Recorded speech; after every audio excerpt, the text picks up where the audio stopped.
Кеш жарық ағайындар, ассалаумағалейкум қазақ елім. Мен кешірім сұраймын.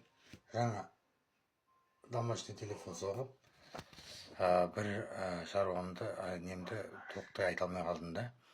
Айта алмаған себебім, мен жаңа айтайын дегенім, донаторларға соның ішіндегі таразда тұратын махаббат деген бар екен. Анада бір сөзін естідім.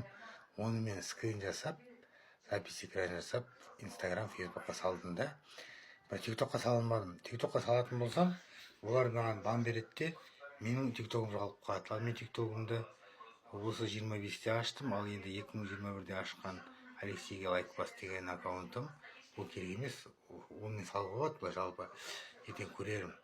Енді махаббатқа айтатыным, бұл сыйлық атқанда, махаббат деген келіншек кайф аламын дейді. Мен сол кайф аламын деген сөзді түсінбей қалдым. Күш қуат аламын дегенім бе екен, қалай екен?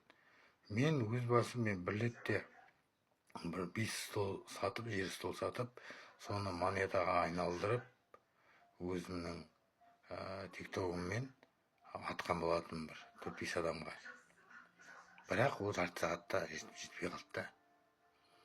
Сонда мен кайф алған ештемем жоқ. Мен наоборот адам жинайын деп ойладым да. Және мына донаторларыма айтатыным, қайдағы донатор жоқ. Бағана мен бір устап бейнеролик істедім осының алдында.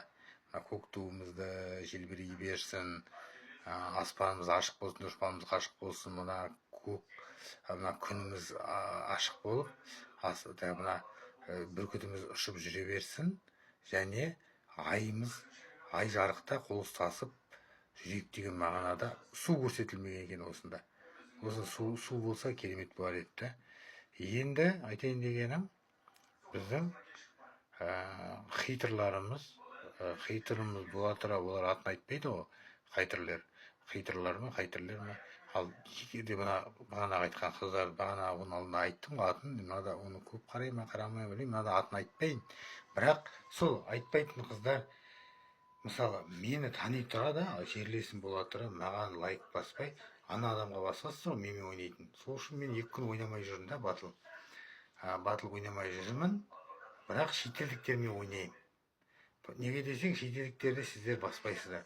Именно қазақтармен ойнағанда әдейі міне ғана шығасыздар. Соны білейін дегенім. Не үшін? Мен сізден ала жағым болмаса, бере жағым ешкімде жоқ осы Қазақстанда. Россияда ала жағым бар. Асырхан балдар алдап кетті, ақша берем деп. Примерно 25-30 мыңдай бер жағы бар. Енді бұл адамдарға мен түсінбеймін, неге екенін білмеймін. Соны енді салыстырмалы тілде айтып жатырмын. Енді Сампо, Акош, Гугуша, Тұмар, Шаманқатан, Дарабоз, олар ойнайды ғой енді. Оларда ойнағанда олар күмәнданады екен, мына донаторлар. Мына не деген бар, боксерный перчатка деген, X5 деген. X5-ка боксерный перчатка қояды, қойған үстіне атқанда подаркілеріңіз 2 есе көбейеді. Сол 2 есе көбейбеу үшін ар жағындағы соперник оған 1 теңгелік роза қояды, 1 теңгелік роза. Соны жолын кеске кеп тастайды да. 1 теңгелік роза қойғаннан кейін үлкен подарка 2 есе, 3 есе өспейді. Ал енді менің дым жоқ қой, мен бір тиын тауып отқан жоқпын тиктоктан. 1 тиын. Кеше Ангел деген біреу айтады, Ангел сізге айтайын, сен өзің де атпайсың ғой дейді. Мен атпағанмен, мен тап сол Ангел дегенге аттым, саған да Астанада тұратын бір Қостанайдың қыз сияқты. Саған аттым да, именно сен мысалы маған атқан жоқсың да, даже лайк басқан жоқсың, мысалы былай қарағанда да. Енді сен әйел адам, мен еркек адаммын. Бірақ мен айтпайын десең, бірақ айтқызасыңдар да солай. Тикток солай ма, Фейсбук, Инстаграм, Ютуб олай емес. Ютубта басқа біреудің өлеңін салсаң жауып тастайды сенің аккаунтыңды. Инстаграмда да солай сияқты мысалы. Фейсбукта да ограничение бар. Ал тиктокта жалаңаш көрсетпейсің, боқтамайсың, балағаттамайсың, және балта көрсетпейсің, пышақ көрсетпейсің. Сосын біреуді жамандап шығару болмайды, нөмір салу болмайды.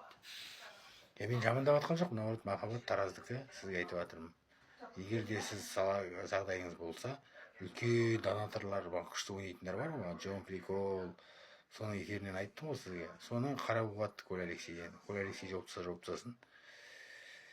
Енді басқа айтайын дегенім, біздің